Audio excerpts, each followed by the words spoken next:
you have questions, please do put them in the chat box. But otherwise, I'll hand over to Winnie. Thank you, Winnie. Thank you very much, Shelley. So I'm hoping also that my technology will work today, and maybe someone could let me know if my presentation is showing at the moment. Perfect. It's there. Perfect. I don't know where you got that photograph from, but I was just thinking as I looked at it, I'm so glad I didn't wear the same jacket today. So thank you very much, everyone. Ellie, you mentioned the title of the presentation. So what I'm going to do is I'm going to leave that there, and I'm going to ask people at the end, hopefully it'll become clear through the presentation why I use that title, and ask you for your thoughts on that as we proceed. So as Ellie said, my name is Winnie Ryan. I work on the National Healthcare Communication Programme.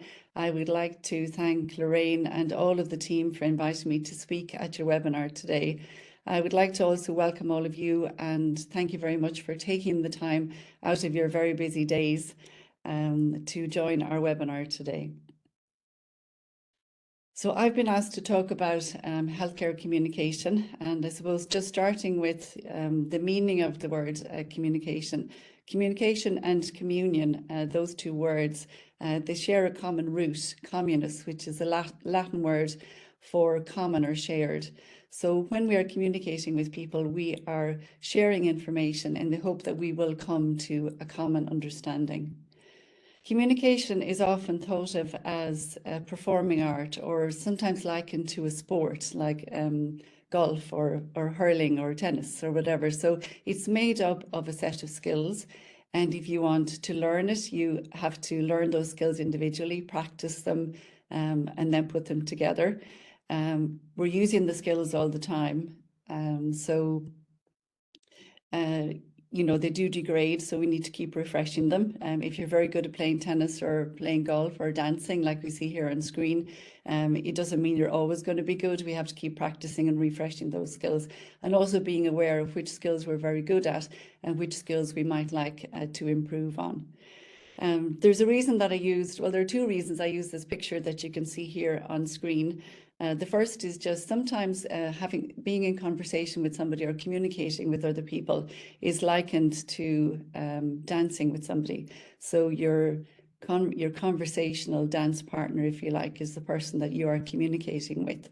So it's useful sometimes to use that analogy, because if I dance with different people, although the moves might be similar, the dance is never going to be exactly the same, because I am dancing with different people. And when you move this way, I have to respond to your move, and I have to wait to see which move you're going to make before I know how to respond. The second reason that I used this particular picture on this slide is I gave a presentation at a conference a few years ago. It was the Medical Protection Society, and in the evaluation, they were particularly taken with this picture, salsa dancing. I don't exactly know why, but I got a good evaluation. So this is the outline of the webinar today for the hour that I'm going to speak to you. So I'm going to start with an introduction and end. We always end with the closing and reflection. And then I think Lorraine and the team would like to leave some space for questions also. Throughout, I'm going to talk about the fundamentals of communication. I'm going to refer to the values and strengths underpinning communication, and then introduce you to McKay's laws of communication. There are 10 laws.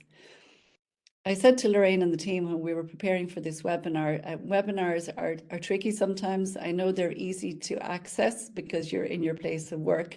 From an interaction point of view, and communication is all about interaction, it can be a little difficult. So what I've done is I have threaded questions throughout the presentation today. So you'll see a slide with a question mark on it. And that's really just for you to get you involved in the webinar today, in whatever form you'd like to be involved in. So there will be a question on some of the slides. You can either just think about the question yourself and reflect on the answer. You can maybe take a pen and paper and make a note, or if you would like to, you can also put your answer into the chat. If I see something in the chat, and I hope it appears on screen for me, I'm not very familiar with WebEx, but if there's something there, I might pick up on it. I will never refer to the person, or say, can you tell me a bit more about that? Because I know that can be difficult in a webinar situation.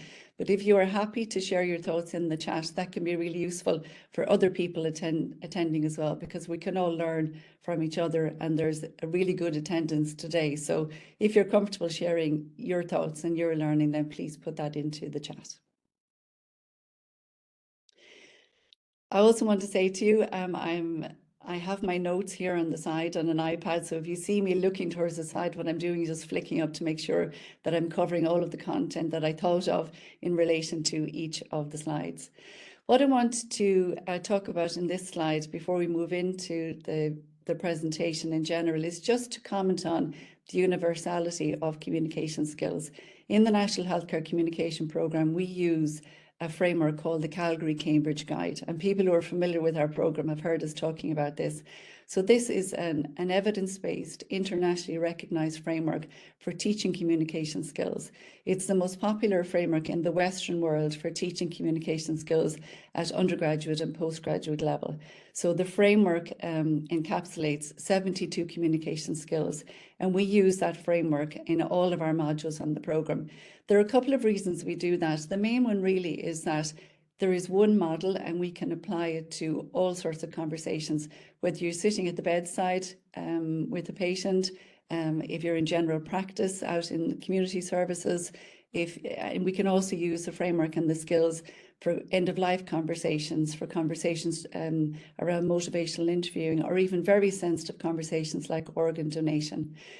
The reason that I'm saying this is sometimes people talk to me about advanced clinical communication skills, and I often ask the question, well, can you tell me one of those? Because I have yet to find a communication skill that's can be used in a very sensitive conversation that we don't already use in our everyday conversations. So an example of a skill that you might use, for example, in delivering bad news would be something called a warning shot. It's not a great term, but what it means is it's a signpost that we use to tell people we're about to tell them something that might be difficult to hear, that might be upsetting, and you're giving them an opportunity to prepare themselves before you give them this sensitive or difficult information. Well, I've just spent the Christmas holiday with my 4 children, and I can tell you I used warning shots, an average of maybe 2 to 5 warning shots per day when they were at home with me. So, for example, if I hear my daughter talking on the phone to her friend Lucy about St. Stephen's night and the fact that they were going to have a sleepover and her parents were away from home, well, my warning shot, was, I'm sorry, I'm going to be telling you something that you mightn't be very happy to hear. So the reason I'm making that point is that, sometimes people say, well, I can't have that conversation because I haven't attended advanced communication skills training. We use our communication skills all the time, every day, with people we meet in the street, with our family, with our friends, and with our colleagues. They're exactly the same skills that we use with patients and in team situations also. What we need to do is, and this is our job in the programme, is to support you to think about how I apply those skills that I use every day into this particular scenario, and which ones will I focus on more. So just really to get us started, before we move into the fundamentals of communication, over to you. Can you think of a conversation that really stayed with you? It could be a work conversation or a personal conversation, if you're happy to share that or think about that. And in a word, can you tell us what made it memorable for you?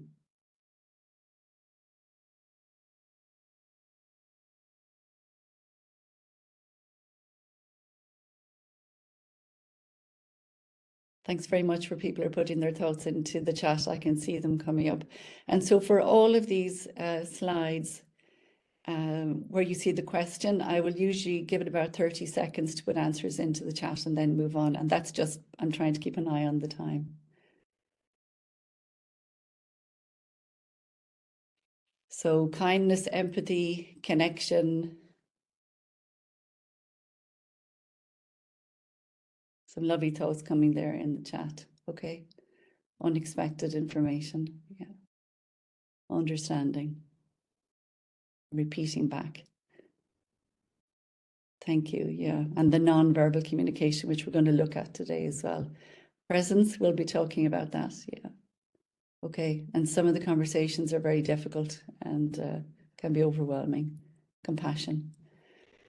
Lovely, thanks very much. So the answers will keep coming in the chat, and please have a look at it because we learn so much from each other in our workshops, our presentations and conferences. There's such a huge amount of expertise and communication all around the HSE. So thank you for sharing all of that.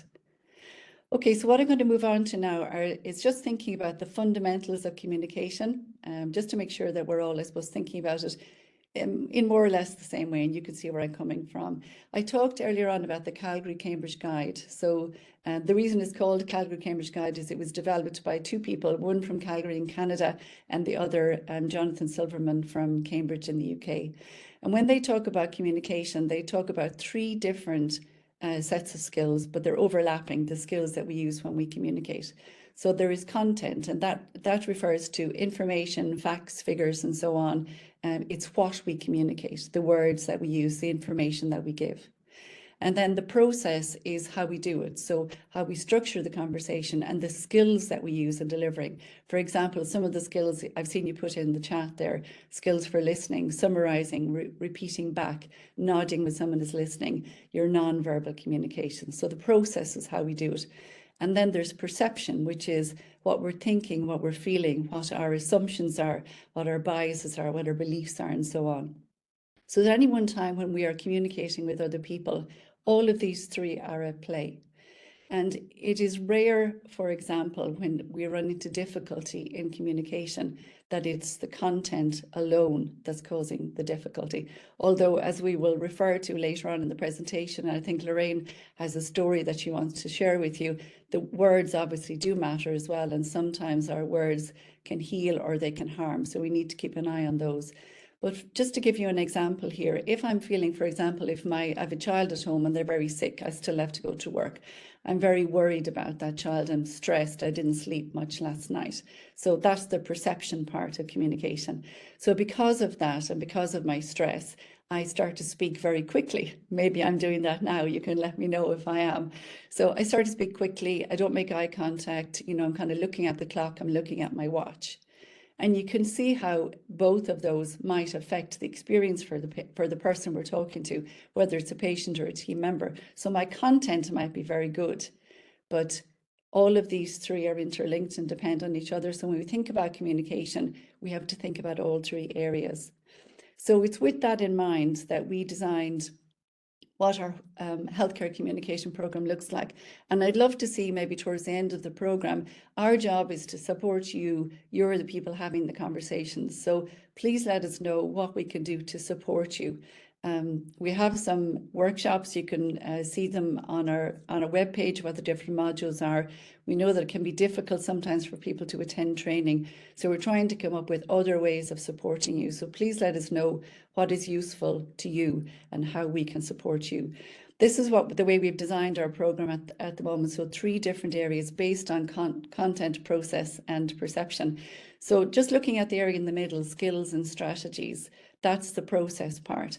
And in communication skills training all over the world, most of the training programs start here and most of the focus is on skills. There's a couple of reasons for this. Number one, healthcare staff in general are used to learning skills. So if I'm a nurse, a physio or a doctor, I have a task to do. I break that task down into skills. I learn those skills, I practice them, I use them together and I can improve them. When we use the term strategy, I'm thinking more of team communication. So there are strategies we can use. For example, in clinical handover, I might use ISBAR 3. Or if I want to help other team members to be assertive and to speak up, we might agree that our team is going to use a framework called CUS. So that is, I'm concerned, I'm uncomfortable, this is a safety issue, and stop. So a lot of focus is on skills and strategies. But there are 2 different areas, other areas also that we need to think about. The words we use, because words matter. When we are demonstrating empathy, for example, there are particular words that are really useful and there are other words that even though we're feeling compassion and empathy, the words we use can support us in demonstrating that or maybe in not in showing it in the way that we would want to. In the area of motivational interviewing, there are particular words we use to support people to come up with their own solutions and help them to think about how they're going to change the behaviour they want to change, whether that is giving up smoking, for example, or weight management, or adhering to their, their medication regime or whatever. And then the other area here that you can see, I think it's probably on the left of your screen, is self-awareness. So I'm going to talk about that in the presentation here today. So thinking of content, process and perception, which of these three just in the chat did your training, whether that was, if you did have some communication skills training at undergraduate or postgraduate level, which did it really focus on? And which one, if any, might you neglect when you're under pressure? So maybe just have a think about that. So there's the content, the words, the process, the skills and structure that we use, and then the perception, which is self-awareness of our own emotions, our biases and our feelings. The center one, yeah, skills and strategies in general. Self-awareness, thank you.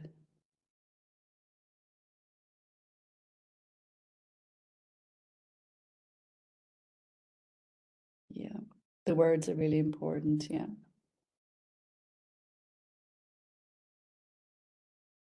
So training seems to focus mostly on skills and strategies, and it's a good place to start. It's where healthcare staff tend to feel more comfortable, and that's where we start on our program. We've started to focus more recently on adding in the self-awareness piece and the words that we use as well. Yeah, and when we're under pressure, self-awareness can be difficult. So that's an area that we need to perhaps think about and maybe be more aware of. Yes, self-awareness gets neglected. That's been our experience as well. And I think sometimes people are a little reluctant to go into that space. It's such an important part of communication, and it's great to see your thoughts coming in the chat about that today. Okay, so just moving on then to the next slide, just talking about humans, and you can keep putting your thoughts into the chat and other people can see them as I'm showing the slides. So humans are herd animals. We live in herds, we live in communities. I know that perhaps after Christmas, we might wish we didn't live in herds. Sometimes I feel I'd be happier if I was a hermit, but only for, brief periods of time. But we live in herds. And the reason that we do this is we have discovered over hundreds of years that it is better for our own individual survival and survival of the human species for us to live in herds. We can reproduce, which ensures survival of our species, but also we can look after each other and care for each other. So if we're living in a herd, a human herd, it's this herd instinct that fuels our urge to communicate with each other. If I'm living with other people, working with other people, I need to communicate. So we develop skills for communicating with other people and also for picking up on what other people are saying to us. And that's listening to the words, but also the cues, the non-verbal cues that people are giving us. So the first time I meet you, if I haven't met you before, my brain is working away on watching very closely your non-verbal cues. Are you a friend or are you a foe? I know this from your non-verbal cues, or I have an idea from your non-verbal cues. So I'm watching those all the time. Are you a warm person? Are you somebody that I can trust? Are you competent in your job? So just thinking about our human herd, whether that is your community, your family, the herd you work with in work.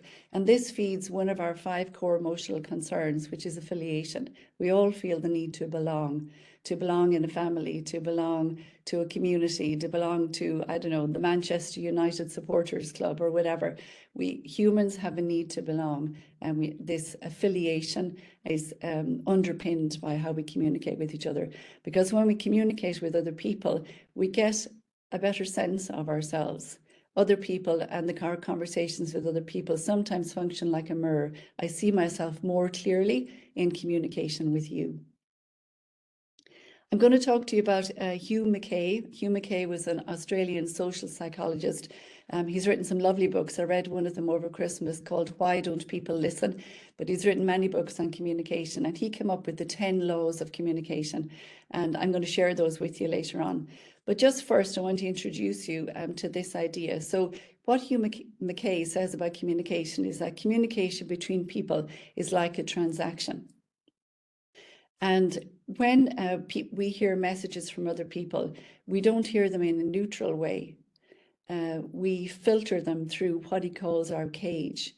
He says we're all surrounded by a cage. The cage is invisible. It's not visible to me. It's not visible to you. And he uses the image of the cage as a metaphor for, yes, I will send links and Kelly will provide them afterwards. And it's a really good book, a really good read.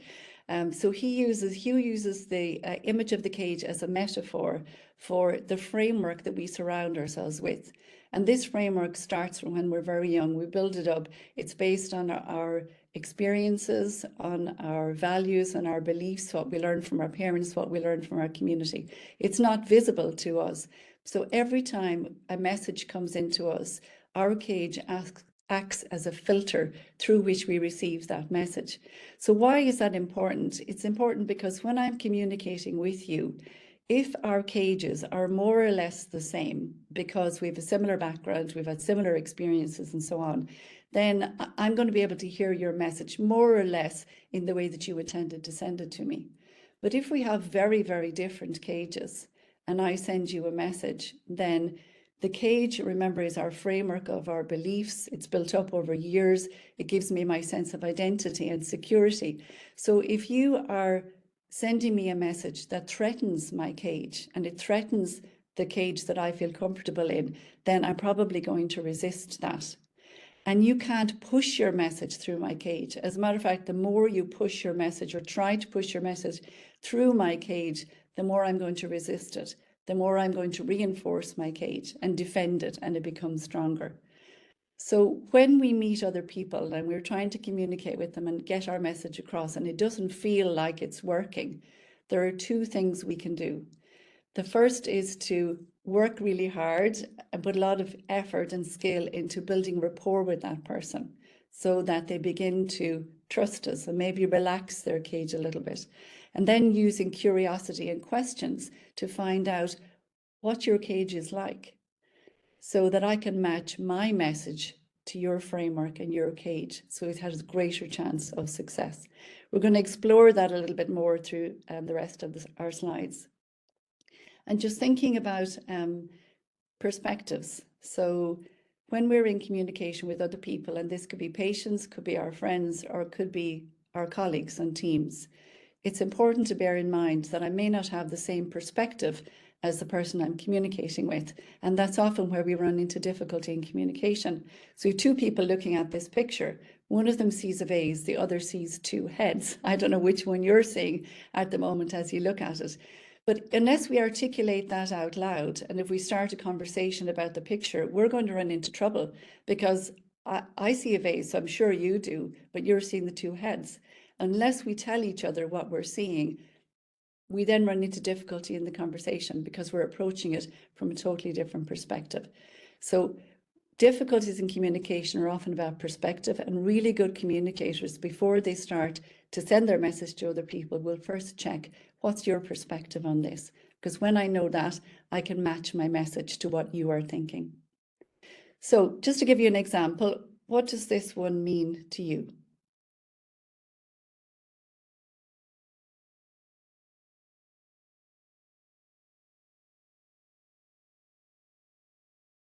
You'll be putting your answers into the chat. So the rolling stone gathers no moss. Some people, when I've shown this before, interpret it very literally, which is, you know, when a stone is rolling down a mountain, it's going so fast, no moss is going to stick to it. Okay. Somebody else might say, well, what does moss mean? Moss means, you know, wealth and wisdom. So it might be that, you know, if using the analogy, if it's a person who is moving around all the time and, you know, not taking roots anywhere, well, they're never going to have prosperity or build up wisdom. But if you think that moss is decay or stagnation, then perhaps you might say, well, you know, if if I keep an open mind, I'm never going to become dull or stagnate. So it really depends on our perspective, how we're going to interpret the message. And when you see all the different perspectives, and I love the perspectives that are coming in the chat. So if you see all the different, everything that's coming into the chat, you realize people are interpreting it in different ways. Why is that? We're all reading the same words on screen. It's because we all have different cadences. And depending on what's going on for me, I'll have a different perspective to you. And just to give you an example of a few of those, for example, it could be something like, you know, a past experience. So I have to have a performance achievement meeting with my boss. The last 3 or 4 performance achievement meetings I had were difficult, okay? So I'm going to go into my next performance achievement meeting, even if it's with a different boss, kind of with a negative mindset and maybe a little bit defensive. Prejudice might be another perspective through which I look at my experiences. So, for example, you know, I have a bad experience with a member of the surgical team in the hospital, and they're after all surgeons, they're all the same, or all physios, they're the same, or whatever. So we filter a lot of what is coming at us in terms of messages and communication through our own experiences in the past. So we're not seeing the situation the same way as everybody else. I hope I'm doing okay with time. Just have a quick look there. So I'll give you an opportunity to read what's on the slide here, but it's just back to that idea of perspective. We put our meaning into a message and we send the message to the other person. And sometimes we think that's the end of communication. Really good communicators realize I put my meaning into the message and I give that to you either in words or it might be in the form of a letter, a report, or an email. I send that to you, but that's not the end of communication because you're going to take the meaning, my meaning, out of my message and you're going to put it through your cage. And we could end up with two totally different meanings. So I need to be aware of that as a communicator, and I need to be curious and ask questions to find out, what did you take from my message? And let's work together to reach a common shared understanding on what I was trying to say to you and what you took from my message. Okay, sorry, just trying to move on. So thinking before we move to the next section about perspectives and biases and our past experiences. You can put these in the chat or not, just think about them. But remember that when it comes to biases and perspectives and assumptions, there are 2 people in a conversation. So patients, families, and team members can come to us with particular assumptions and biases, and we also bring them ourselves into the conversation. So just give you 10 or 20 seconds to have a think about this one. What might the patients or your team members think, and what assumptions would you bring?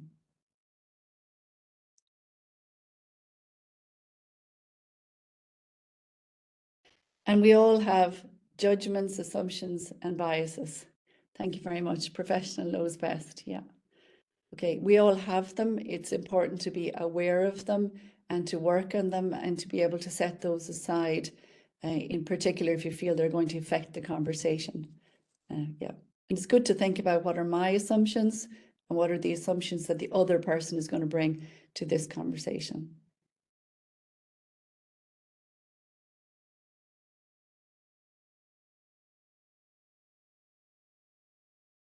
Okay. Yes, about the use of English language or the understanding of language and so on.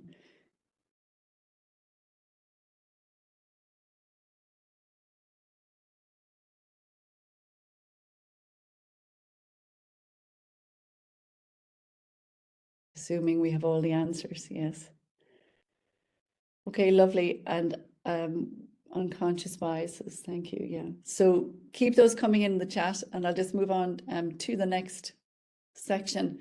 I was asked a very interesting question in a workshop before Christmas, and that was, we have a line which is on our webpage, and that is the National Healthcare Communication Programme is supporting staff to have better conversations, and it's underpinned, this is the sentence, underpinned by the HSE values, you know what they are, yes, of care, compassion, trust and learning. And then the question I got asked in the workshop was, well, what does that mean, Winnie? Like, what does that look like for communication? I thought, oh, that's a very interesting question. So we had a look into that before Christmas, and we developed a graphic novel that's on our webpage, and I've sent the link to the team and they can share it with you afterwards. So just thinking about that, and this is one of the graphics that's taken from the book, we would say that healthcare communication is like the leaves and branches, smaller branches of a tree. So that's visible to everybody to see, hear and measure. And it's supported by, and you can hopefully see the word skills here on the tree trunk, all of this. Yes, absolutely, we can share the graphic and we'll share the graphic novel with you. So it's all of our communication is supported by the trunk and larger branches of the tree. And deep underground, underpinning all of this, at the root of all of this, are our values. So what I'm going to talk about in the next section is just thinking about what are the values and strengths or qualities that support good communication. So let's dig a little deeper. And before we do, and again, this is something you can keep for yourself or you can put it into the chat if you wish, just thinking about, so we're moving into the space of talking about values and strengths.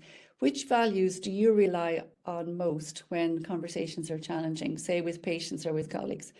And for yourself, are there any values that you aspire to that you'd like to see show up more often maybe in your day-to-day practice?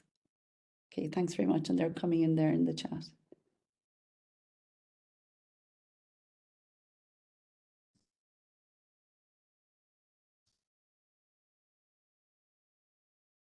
So empathy, respect,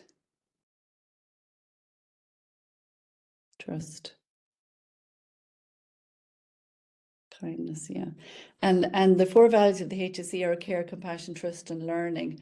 I know that there are some facilities and organizations who take those and expand them and add in their own set of values. It's important to know for ourselves as an organization, these are the values.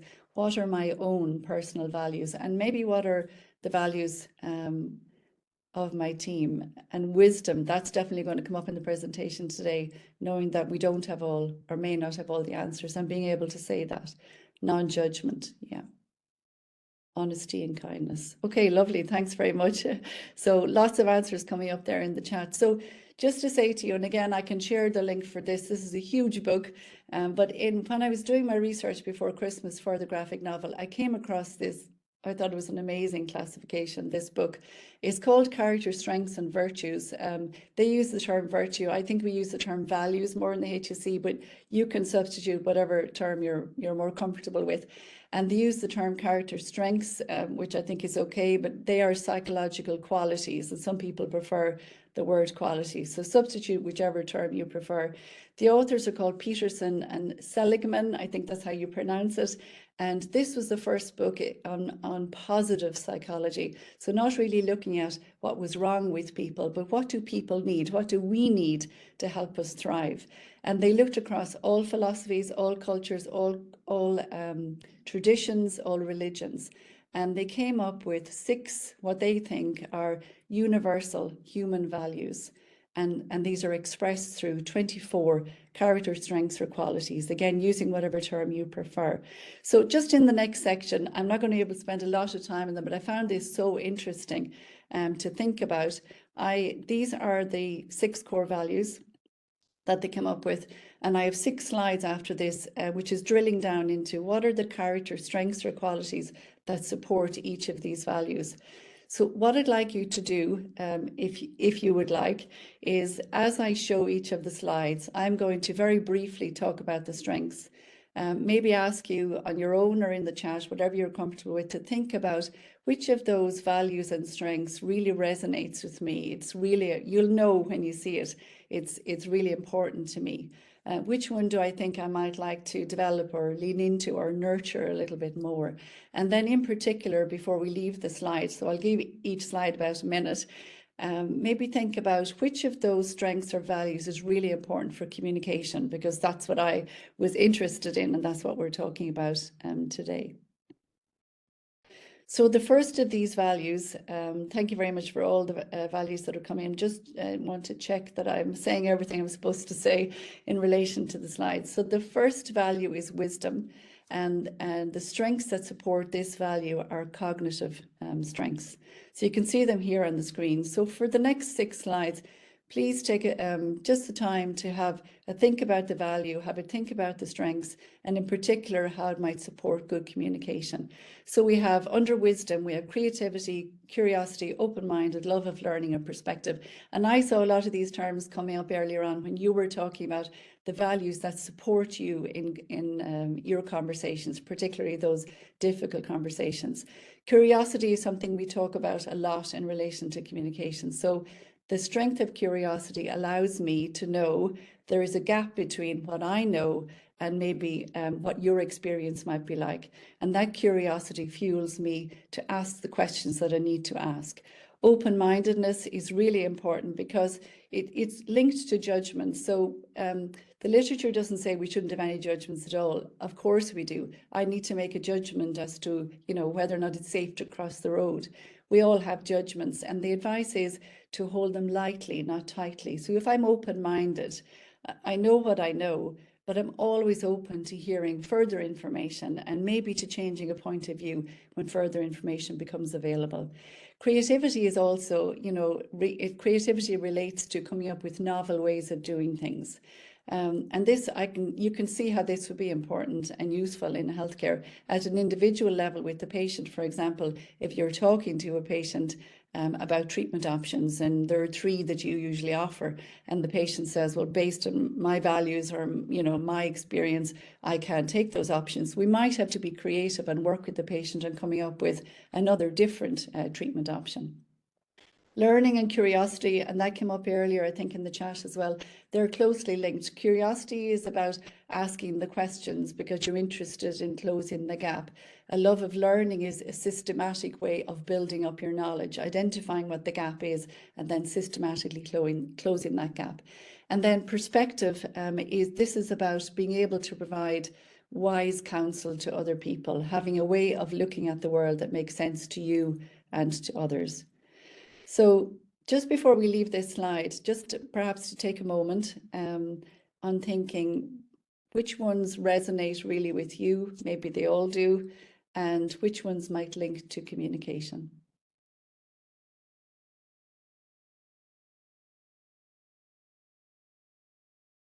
Keeping an open mind, yeah. So if I'm curious, I'm going to ask the questions. I keep an open mind as to what the best way forward might be. I'm creative in working with you and coming up with the solutions. And this could be at a team level as well when there's a problem with the team. I'm always wanting to learn, and I have a systematic way of doing that. And I have a way of looking at the world that makes sense. All of them really, yeah. Okay, so if it's okay, and you will get a copy of these slides afterwards, I'm going to move on to the next one. I'm just keeping an eye on the time. So the next one are the emotional strengths that support the value of courage. And courage came up earlier as well. And this is supported by the strengths of bravery, integrity, and sorry, there's another one that's missing off the screen there, and persistence. Okay, so these are the strengths supporting, emotional strengths supporting courage. So you can see how these would be very useful, particularly in the area that, the team we're working with today in the area of open disclosure. Bravery is about physical bravery, but not limited to that. It could be that you're willing to speak up in the face of opposition, being vulnerable. Yes, I can see it in the chat is also brave. Integrity related to being honest, not using pretense, but being honest and open. Persistence is about getting things done and seeing things through. And then vitality is about this zest and love for life. And sometimes when I look at these strengths, and maybe for yourselves, somebody might come to mind when you look at some of these. So have a think about which of these would be important to you, which feel, yeah, that's definitely one for me, and which ones might be important for communication.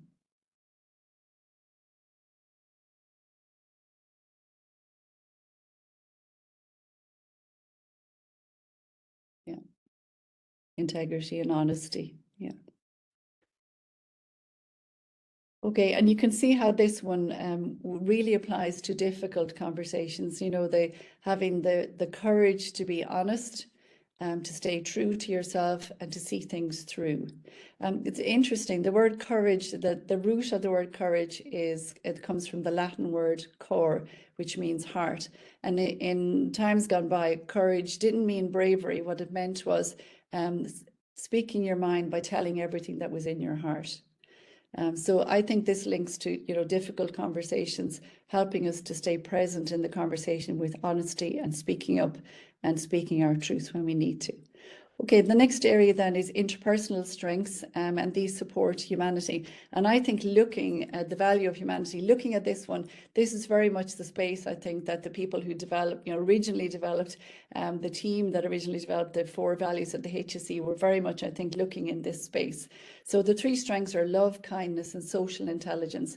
And love relates to what that means. That strength is really just being emotionally available to other people and valuing close relationships. The area of kindness includes empathy, compassion, and so on.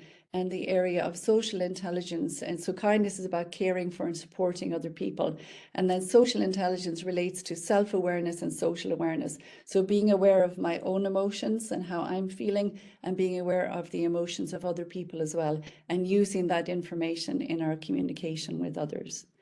So maybe just thinking about this one, which of these really resonates with you, and which of them, social intelligence, and kindness, which one do you think links very much to communication, and maybe how? Yeah, thank you. Social intelligence and kindness, so caring for other people. And this, I think this value is very much related to empathy and presence. And I love the line which says, don't just do something, stand there. So somebody mentioned presence earlier on. So this value of humanity is very much related to that. Kindness shines through. Lovely, thanks very much.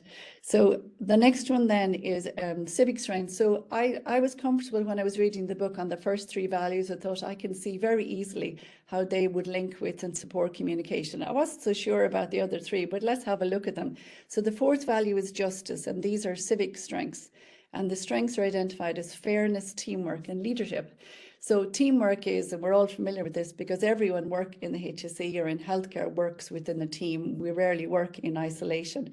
So the value of teamwork, or the strength of teamwork, is about, being able to work in a team, being able to work with other people, being loyal to the team, ensuring that everyone on the team has a voice and can speak up, and doing your fair share.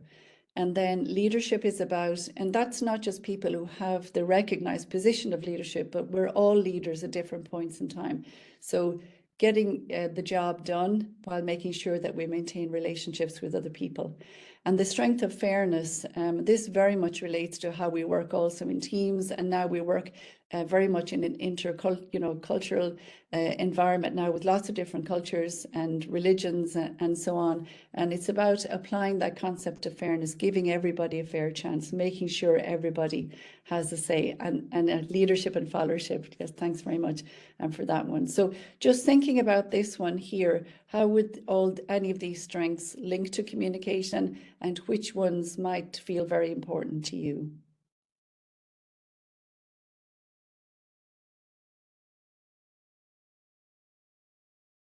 Yeah. Fairness is coming up a lot. Yeah. Okay.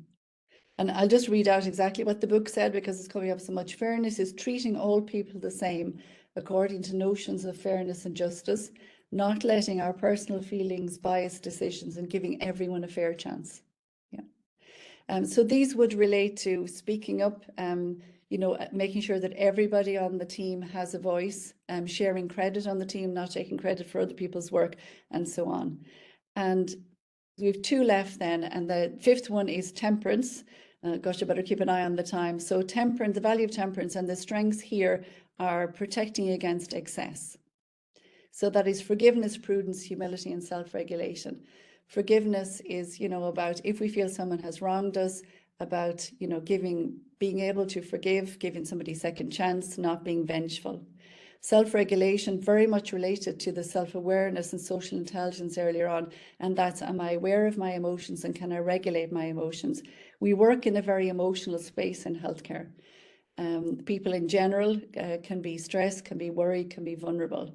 We're humans ourselves. We have all of those emotions, and we're generally working a system that is maybe doesn't have the resources that we need. So we're often under pressure ourselves. It's such an important strength to be able to, for ourselves, manage those emotions. Humility, and that's, you know, not false humility. We know what we know, but humility is being humble enough to know, I know this much, but there are gaps in my knowledge. I don't know what it's like for you. Maybe it's more important for me to sit in silence with you than to give you all of this information. I could think about that myself, maybe. And prudence is, you know, prudence is taking care with our actions and our words, and being careful that we don't take unnecessary risks. We don't say things that we shouldn't. We don't take, you know, ethical risks that we shouldn't take. So which of these feels important for you, and which do you think might be important for communication? And really these strengths, what they say in the book is they act as a brake against excess. So they help us to avoid, you know, over-identifying with somebody. They help us to recognize we don't have all the answers. They help us to avoid over-advising other people. Accepting and having the humility to know that people can come up with the answers for themselves. Thanks very much. And the very last one is transcendence. And this is supported by the strengths that provide meaning. So looking at appreciation, gratitude, humor, and hope. So appreciation is one of our core emotional concerns. We all feel the need to be appreciated and to be able to appreciate others, to feel that we are valued just for who we are. Hope is very important as well, that even in difficult times, I'm optimistic enough to know, you know, there is a better way here. Things will get better. It helps us get through the difficult times.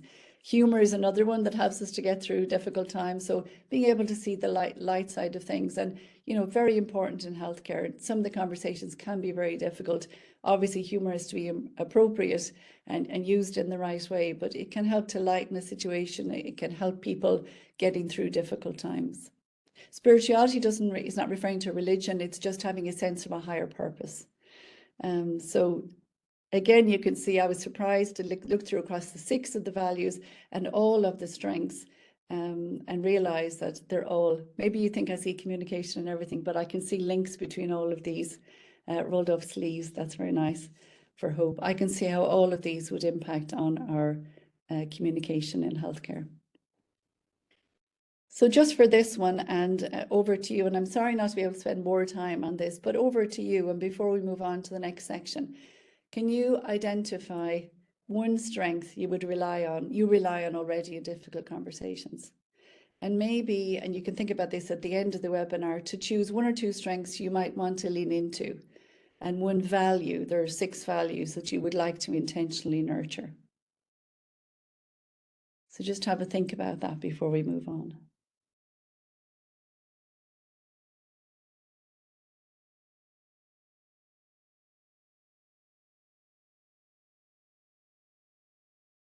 Being comfortable in silence, yeah.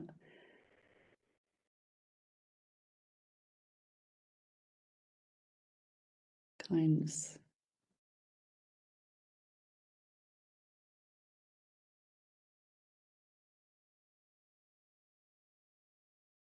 Hoping. Strength, compassion, and respect.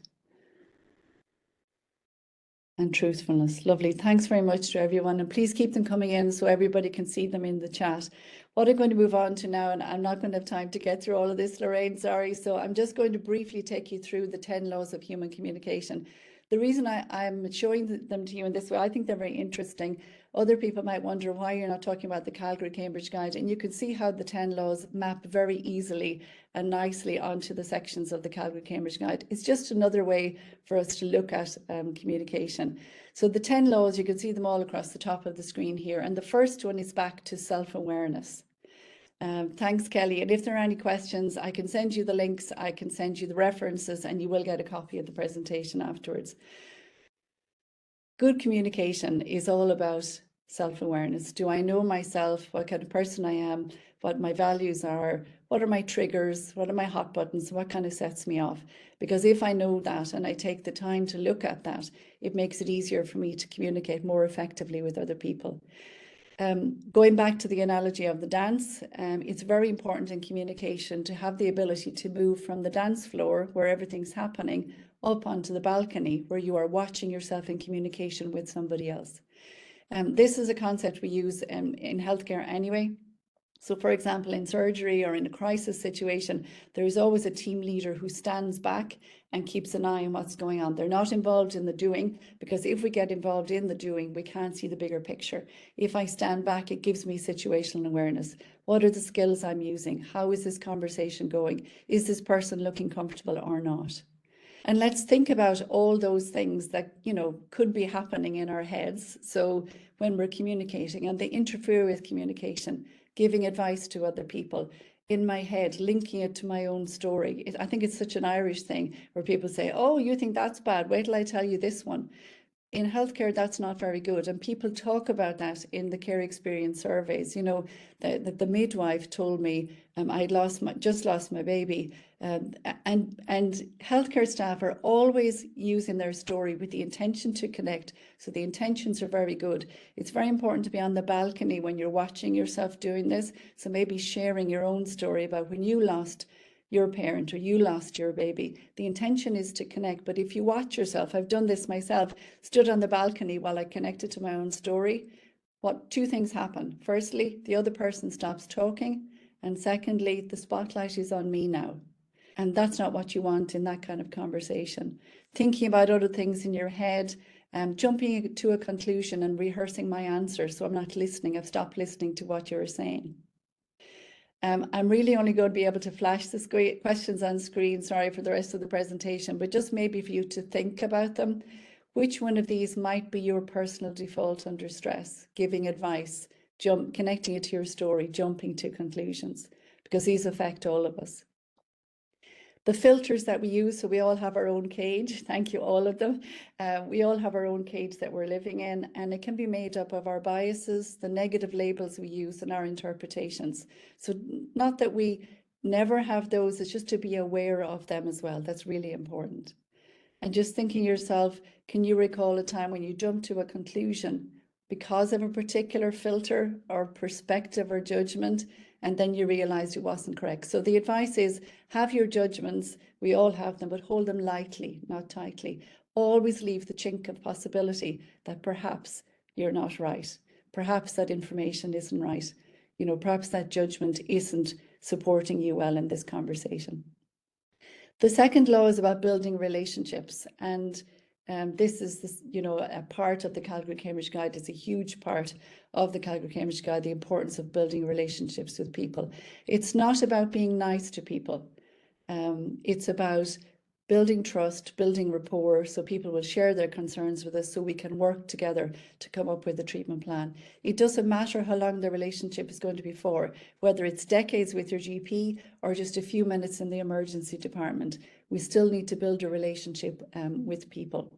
And I just want to introduce you to a really nice concept that I came across last year, which was developed by a psychologist called John Gottman, who works mostly with couples who are in difficulty in relationships, but I think we can apply it equally in healthcare. So he looks at each, he says, with every person we interact with, we have a mental emotion bank account.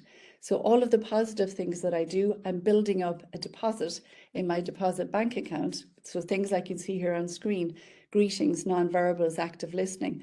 And the reason I'm sharing this with you is sometimes people say to us that, in healthcare, particularly in emergency situations, I don't have time, we need to do this. And we say, well, what you're doing is you're building up your deposit account, because we know in healthcare, inevitably at some stage, I'm going to have to make a withdrawal.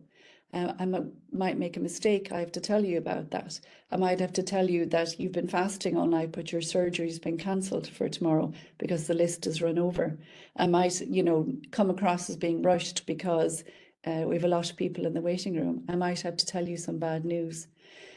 We know the withdrawals are inevitable, And if we have built up a good deposit in the deposit bank account, then if when I have to withdraw, I won't go into the red. And you can probably all think of times that you've done this in healthcare where something's happened and the person says, or the patient or the team member says to you, oh, that's okay, it's no problem. People tend to be more forgiving and understanding if we've built up a good deposit. It works very well in partnerships and marriages as well, I have discovered myself. So just to think about before we move on, what are the simple, realistic deposits that you can make in your work setting with patients or colleagues, even when time is short? And the point here is they're not wasted. They're not about being nice. You are putting, if you like, money into your deposit account because you know inevitably you may have to make a withdrawal at some stage. It's not going to take you into the red.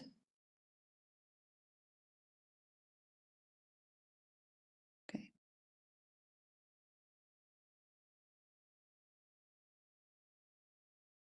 Checking their perspective, being present, lovely. Yeah, being honest, absolutely. Okay, and I'm sorry for moving on so quickly, and you'll get the slides afterwards to have a think about these. The next law of communication is to be aware of the context. Okay, so the message will be interpreted in light of the context. What am I talking about here? In general, talking about the non-verbals that some people refer to earlier on. Remember, our first impressions are made very quickly with people and they're long lasting. There is no mute button on our non-verbals. We are always sending messages non-verbally. So the goal isn't to hide your non-verbals, it's to make sure that your non-verbals are lining up with the message that you want to send to people. I saw this in a book over Christmas and I loved it. So I put it on the slide for you today. And it's not really talking about your abdominal muscles, although maybe after Christmas that might be important to think about. What it's talking about here is lining up your non-verbals with the message that you're saying. And it's also linked to congruence between the two. So for example, if I say to you, I've all the time in the world, but I'm looking at my watch and, you know, I'm looking at the clock on the wall, well, my non-verbals are not lining up with the words that I'm saying. Remember, our brains, because we live in herds, we have built over hundreds of years very, very sensitive radars for the non-verbal communication. So if I'm watching your non-verbals, I trust those because we can't lie with our non-verbals. We can't hide them. The micro expressions that we use, that we see on our faces and our body language, we can't hide them. So as humans, we know I can trust the non-verbals. I'm always watching out for them. If they line up with the words, I trust you. If they don't, I'm going to have to withhold my trust for a little while longer. You're familiar with all of these, so non-verbals, and there's loads of them, but I'm just going to refer to a few here. Keeping an open body posture. Remember, cues are contagious. If you keep an open posture, it signals an open mind to somebody watching you. And if you are open with me, I am more likely to be open with you. Leaning in is also, and I see this in all of our workshops when people are doing role plays, healthcare staff are very good at leaning in. In general, we tend to, sit from people about 1.5 to 2 feet away. But sometimes when, somebody is sharing something that's emotional, the lean can be a very good non-verbal bridge to the person. It shows you're interested, that you're listening. And also, by the way, the science shows us, neuroscience shows us that if I lean in, I become more motivated also. Nodding is a way of showing you that I am listening to what you're saying. I'd like you to continue talking. Please go on. So that's another lovely nonverbal cue. Eye contact. Sometimes people ask us about this because culturally there can be issues with eye contact. And what we're saying is it's not about looking into somebody's eyes. Well, not in healthcare anyway. You can do it at other times. But it's about gazing with purpose at the other person's nonverbals. What are the person's nonverbals telling you? Tilting is a lovely, warm, non-verbal cue, and you can see it here on screen. When I tilt my head, not like this, which would be weird, but just a very slight tilt, I'm opening up my head. I'm opening up my ears so that I can hear more. Please tell me more. So tilting is a nice non-verbal cue. And then the eyebrow raise. When we raise our eyebrows, we're literally opening our eyes wider so I can take in more of the information that you were giving me with your non-verbals. So these are all nice non-verbal cues. There are lots of them. And maybe just choose one non-verbal cue that you will use consciously in your conversations this week. So just think about that for yourself and note that. Other nonverbal cues are, so that's your body language, vocal cues, so volume, you know, are you using a high volume to show confidence or a lower volume when the news is sensitive, or you want to encourage confidentiality? A confident pitch in your voice, and using a low pitch is important because sometimes people naturally use a high pitch when they talk, but this is not very good. Why is that? Because using a high pitch can signal that I am nervous or anxious, and your brain is telling you, Winnie's using a high pitch. Is she nervous? Why is she nervous? Because she doesn't know what she's talking about, or she could be lying to me. So a low confident pitch is best when you're talking to people. So when you're stressed, what happens to your voice? Do you speak faster? Does your pitch go higher? Do you speak a bit more loudly, or do you speak very, very quietly? We call them the 3 Ps: pace, pitch, and power. Are you aware of what happens to your voice when you become stressed? Pace is very common, yeah. We all, and I know I've started to do it myself at this stage, so just speaking a bit faster because I'm watching the time. Okay, and we also use verbal cues. These are also non-verbal. So what are the words that you use when you're talking to other people? Because words like together, this is great, let's do it as a team, you know, I'm confident, let's get creative. These are all ways of cueing warmth with people that we're talking to. The environment is also another way that we cue. What does the environment say? And what I was reading, which is really interesting, is when the environment is warm, and that is literally with all of your non-verbals making, you know, metaphorically, sorry, making it warm because you're being very warm, or if the temperature is warm, people are more likely to share their concerns with us. So again, over to you, thinking about what is one verbal or environmental cue that you could use to build warmth into your conversations with your team members or with your colleagues.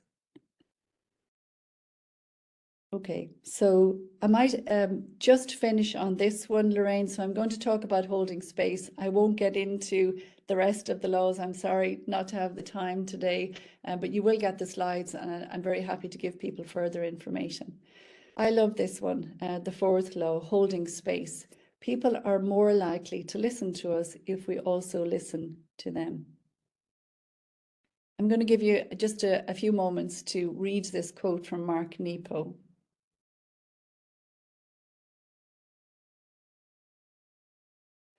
So to listen is to lean into somebody. I think that is lovely. And lean in softly with the willingness to be changed by what we hear. So that links back to the strengths and values that we were looking at earlier on. So I'm open-minded, I'm curious, so I'm listening, I'm leaning into you, which is a good non-verbal cue. Please keep talking to me. And a willingness to be changed by what I hear. So that's non-judgment, open-mindedness. Whatever you are going to say, I'm going to leave open the possibility that I might change my mind, change my thoughts based on what you're going to say to me. I think healthcare staff find this quite difficult because we are so used to, we've spent so long in college and university and with all of the training that we do on learning information that we can give to people to help them when they're not feeling well or when they have an issue or a problem. So much so that we think the fix is the information that I give you. And what we're hearing all the time from staff and from patients is that what they want from us is listening first. Of course, you might need the information I'm going to give you, or you know, whatever procedure we're going to do, but just put pause on that for a moment and listen to me. And I think for healthcare staff, it's this understanding that your skills are also in listening. Not just in the giving information or the task or the procedure, but in the listening. Your listening skills are therapeutic. And for some people, that's most people, that is what they're looking for from us. I read this in a book over the Christmas, and I think I have 2 more slides to show you a couple of slides to show you before I finish. I will finish up at 12:15, Lorraine. This book, I think it's called Holding Space. And again, I'll send you on the link. I love this one because my youngest child is 12 years of age. My house is full of Lego. It's all he wants for every birthday, every Christmas, every present. So he builds things, mostly Star Wars, starships. Now he's gotten to that stage. He builds them from the instructions in the set, which is great. I love it when he gets to the point that he says, you know, I've had enough of that. What I'm going to do is take that apart, and he has an idea in his head and he's going to build something else from his head, from his own ideas. So what he does is he deconstructs the Lego piece. Now, for anybody who's ever walked on Lego with a bare foot, you'll know what I mean when you say that can be a dangerous phase. The deconstruction phase can be dangerous. So this is the analogy I read in the book, which is really nice, which is I find a bowl or a box for him to put his deconstructed Lego into before he builds the new piece, whatever idea he has in his head. How can we link this to communication? So if you are having a conversation with somebody and it's a sensitive topic or a difficult conversation, our role in healthcare can often be to be the bowl for that person. So you are the bowl that the person is deconstructing whatever problem, whatever issue, whatever story they have into the bowl. You are the bowl providing the safe space, so the boundary, so that the pieces don't get lost. And it's a safe space for you to put your story into. I'm not telling you what to do with it. I'm not telling you how to fix it. I have confidence and trust that you will come up with the solutions yourself. What I'm doing is I'm being the bowl for you to hold the space and keep the pieces together so you can deconstruct your experience, and then you can construct something new. And just to give you an example of this, I had an experience of this over the Christmas. I have a friend who is separating from her husband. And I was set time aside to have a conversation with her about everything that was happening. And, you know, I was very conscious of using good communication skills. And I stayed very quiet, doing my active listening and using all those skills. And then at one stage, I validated just something that she had said, and she stopped talking completely. And I was on the balcony because I was very conscious of my skills in this conversation. And I thought, okay, what happened there? So I said, I'll try it again later on. And I tried another validation, and she stopped completely. And I had to encourage her to stay talking again.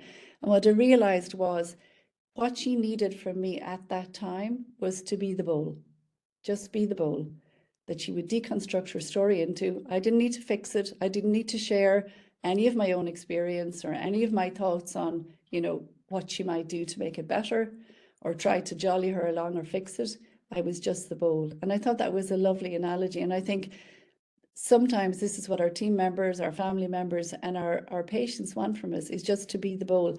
We find it difficult, and it does work well with teenagers, but as a mother, it's very difficult. I find I struggle not to fix, but it's be the bowl for somebody to deconstruct their experience into. You are doing something, just not talking. Looking at the time, I found this again. I do a lot of reading over Christmas. It's the only chance I get to read. I didn't realize W.B. Yeats had said anything about communication. But I'll let you read this for a moment. So our silence, our quiet, our listening skills are therapeutic and very useful for our team members, for our family, and for our patients. Because, and we've all probably had this experience, you can have a story in your head. When you say it out loud to somebody else who you trust, who has built a relationship with you, who shows that they're listening and they're not trying to fix you, that I can get a better sense of myself just by sharing that with somebody that I trust. You don't need to fix it for me. You don't need to tell me what to do. But I go away from that conversation with a clearer picture of what is going on for me and perhaps what the solutions might be because of your quiet and your silence. Okay, Lorraine, just with regard to the time, I did say I would talk about words, so would it be okay? And I'll just go to you at this stage. So other areas I was going to talk about, but if I move to the words, would that? That's perfect. Yeah, no, we have only one or two questions in, Winnie, so we'll be guided by the chat. But please go ahead. I think everybody is listening intently to your presentation. Thank you, Winnie. Thanks, Wayne. And I am sorry for not being able to cover all of the slides. They are being shared with you afterwards. And if anyone has any queries about them, please come back to me. Hugh McKay's 10 laws line up very nicely with the Calgary Cambridge Guide. Preparing yourself for the conversation, building the relationship with people, and listening to people. Lorraine did ask me and Ellie to talk about the words. So you know that we've talked a lot today about, I've talked a lot today, you've thought a lot hopefully about self-awareness and about skills. But the third part of communication, the words, Lorraine asked me to refer to it, and then you might come in, Lorraine, with your own story afterwards. It's very important to think in communication also about the words that we use. And if you're on the balcony, because we get into habits, the habit of using phrases and words, and sometimes they are very helpful and sometimes they can hurt people and cause further harm. So being on the balcony allows us to be aware of the words we're using and aware that sometimes the words that we are using are, not supporting the message that we want to give to our patients or our colleagues. So words do matter. So just having a look at these words, sometimes these come up in complaints. People hear what we say, they always remember the words. So just having a think about moving those words are negative, and negative words are very harming because if we use a negative label with somebody, just linking it back to the cage or the filter at the beginning, if, for example, there's a new member of staff joining the team and you talk to them and you say, oh, Winnie's off today, but she'll be in tomorrow. Now, Winnie, she is, very demanding. She's always complaining. She's really difficult to get on with, okay? That new member of the team adds that information to their filter. And when they meet me, that's the filter through which we have our first conversation. And that's not helpful for getting on with other team members or even getting on with patients. Winnie Ryan down there, bed number 6, she's a very demanding patient. If I'm going in as the nurse or the physio, that's been added to my filter. That's been added to my perspective. I now have to work through that to get to know you. So taking a lot of care with negative labels that we use when we're describing patients, people, or colleagues. So thinking about the words, and this takes time, these words, the ones that I have here on screen, would be described as negative. So just take one of them and think about how could you reframe this in a positive way? Or at least if it's not positive or constructive, maybe more neutral. Thanks very much to all the thank yous coming in. It's lovely to see the messages. So just in the chat, take any one of these or on a piece of paper and think about how you would turn this to neutral or constructive. And then I'm going to show you the slide before we move on. You're very welcome and thanks very much for joining us today.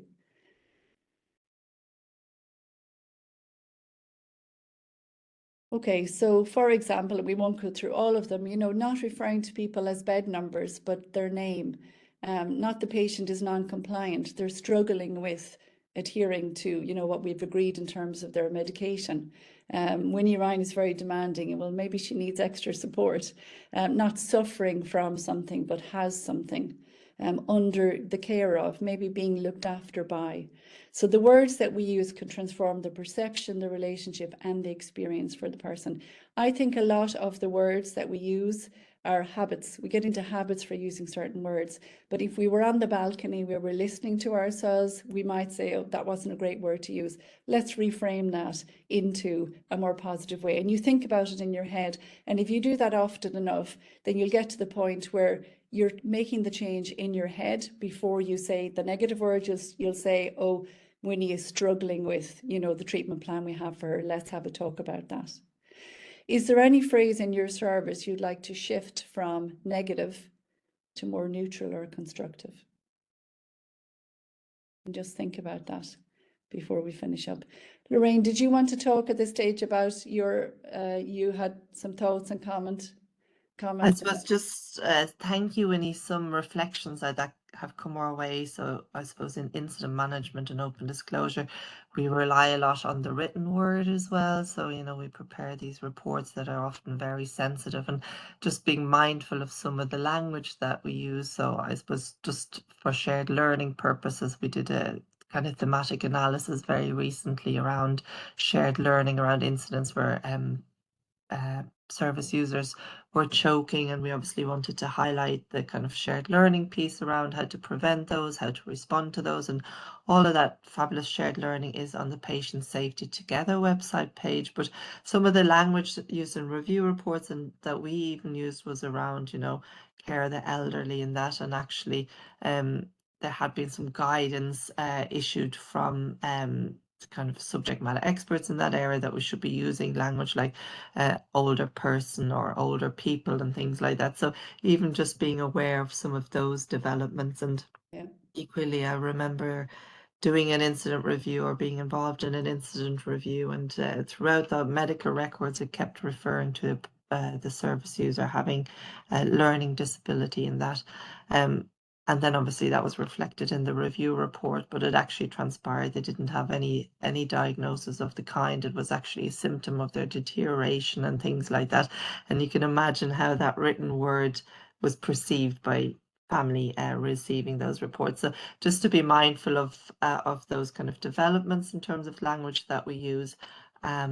And I have a link I'll put in the chat as well, just to kind of reflect on the first lesson learned, and then just generally kind of our record keeping in the healthcare setting. Lovely, thank you, Lorraine. And just before we go, for anyone who's still here with us, just to summarize, we're all unique.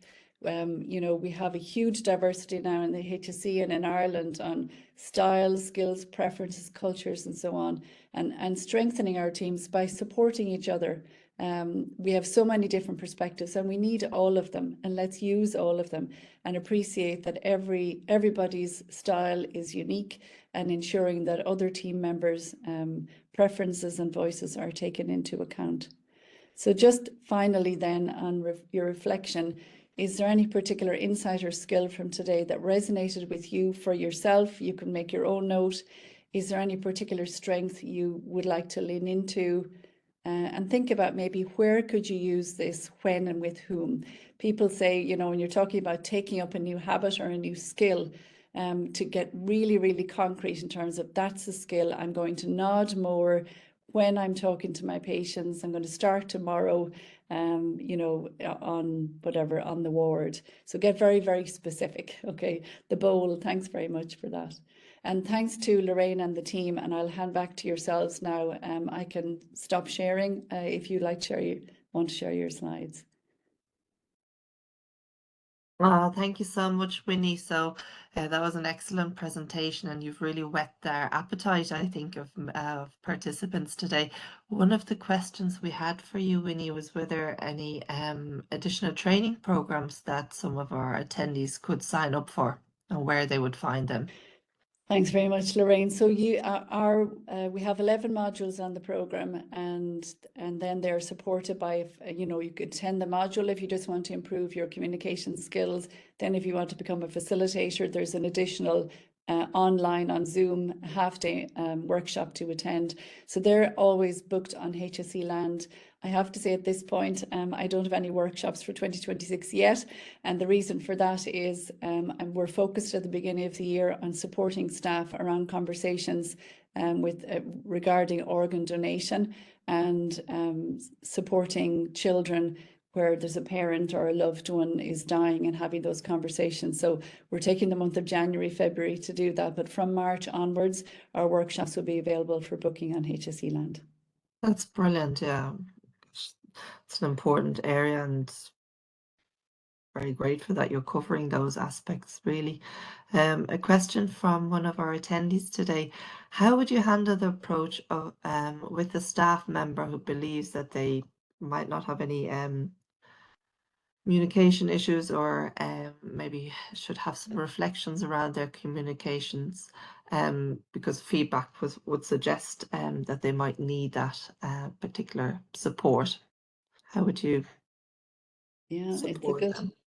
It's a great question. So I suppose if there is feedback, Lorraine, on that from patients, you know, written feedback in the form of complaints, or, you know, general feedback from patients or family members, that can be something that can, you know, be referred to and used in a very supportive conversation.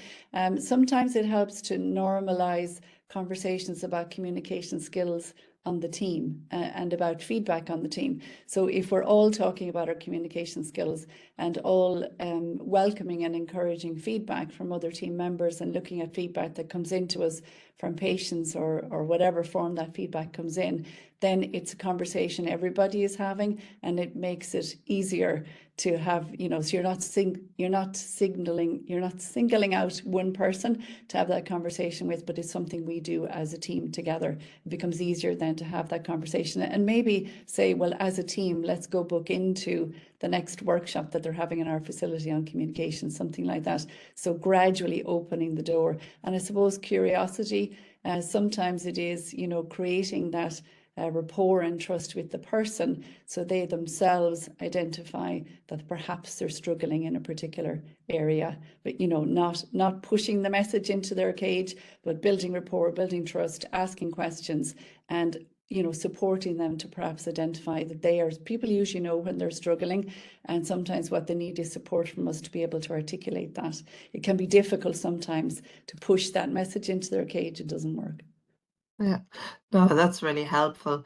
And I suppose so maybe some staff or people are naturally maybe a bit challenged in terms of communication or that, so even just guiding them through that and the fact that the programs are available and doing that as a team is a really strong approach, I think.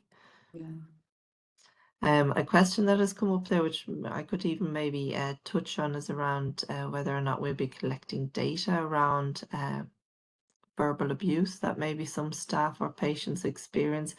There is an opportunity to report them as patient safety and staff safety incidents, and certainly between ourselves and the health and safety team, that is data that we look at. So incidents of such nature can be reported, and equally our colleagues in complaints would very much gather information around that. Communication does come up as a theme within incidents and within complaints. I was at kind of Equips, it's a research network event yesterday, which was around patient safety in the community, and actually the strong undercurrent from staff was there is around good communication. So be that around discharges and that kind of written communication and how important it is to keep our patients and service users safe. Do you do anything around written communication specifically, Winnie, or? It's most not, we haven't to date, Lorraine, although we did meet with I think it was the patient safety office in the department. They asked us to go through the 4 modules with them, and then we discussed at each individual workshop how that could be applied to written communication. We haven't developed any specific training material yet. No, that's really great. I think that's been it for in terms of the questions that have come in. A big thank you to you, Winnie. You're excellent, and it's nice that you're doing all the reading for us, because every time I hear you, I learn something new from what you're presenting. So thank you so very much. We have a few slides just to share as well from our side. If please do complete the evaluation, it helps us. We always share the evaluation feedback with our presenters, so they're very grateful to receive that also. If you have any suggestions for future topics, we do take that into account as well. Obviously, communication ties in very nicely with our kind of open disclosure program of work. But communication is much broader than just the open disclosure piece. So we're very grateful for today's presentation. As just to highlight, we recently published the updated incident management framework and open disclosure audit tool. It's just one, I suppose, piece in your armor to kind of seek your own assurances around open disclosure and incident management. We updated that specifically in line with the developments of the Open Disclosure Policy 2025. So do have a look at that and try and weave it into your annual audit plan. That would be fantastic. Just a reminder about the training programs. Our module 1 is mandatory for all staff, and that's available on HSE Land. And we also have module 2, which is a bit more comprehensive. It's specifically for staff that might be leading out on open disclosure conversations or involved in the open disclosure process. So kind of leans into some of those softer skills a bit more, and those good communication skills that Winnie has touched on today. And Yeah, thank you. And just to highlight that there is an NQPS talk time coming up on pediatric medication safety, past, present, and future. So do tune in for that as well, and raise awareness around that amongst your peers. And that's it from us as ever. If you want to reach out to us, a big thank you from me to our ILS interpreters, Alice and Orla. And a big thank you to my team for the organization and all the fabulous management of the webinar. And lastly, a big thank you to Winnie again. And we hope to see you for our next webinar in February.